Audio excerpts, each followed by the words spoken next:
Why mildly bullish in the face of a bit of a sell-off we've seen so far this year? Well, mildly bullish is not all in. All in is full-on bullish, and that's why Europe is ranked above the US in terms of possible easing and performance from duration.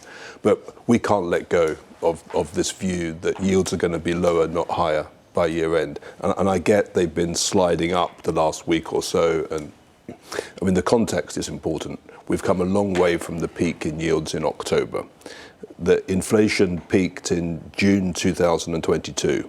The market changed its directional view on rates in October 23. The Fed pivoted a couple of months later.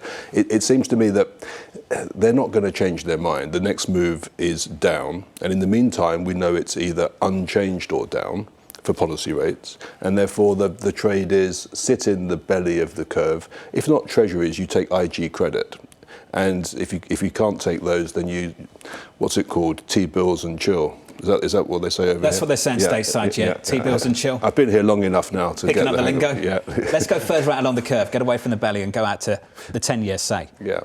What backs up this call at the moment that yields at the end of the year will be lower, not higher? So if you took the most hawkish individual in the December dot plot, you get a longer run equilibrium rate just below 4, and you get very little rate cuts in the next year or so. So if you just took that as a path for rates, it's difficult to get the 10-year yield much above 4.5 on our calculation, and you'd be really going some to get to 5. So just knowing that that right-hand tail of the distribution is sort of in at 4.5 and change, I quite like the idea of being long. Now, it's very difficult to time this, and that's why the best trade, which I think everyone seems to be doing, is owning the corporates, taking all the new issues they can, and complementing a position in IG credit with T-bills.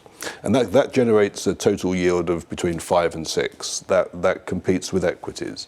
And on a risk-adjusted basis, it's superb. So I think that's what's going on. If you're in T-bills and they're maturing, you've got the option to roll them again or go and buy something else. Now, the thing is with buying the 10-year Treasury, you drop 100 basis points in yield. But at least if you go to IG credit, you can sit and wait. And I think that explains the tight credit spreads. I don't think we can infer too much reason in the credit spread as to say something about default probability. I think it's the all-in yield that people like.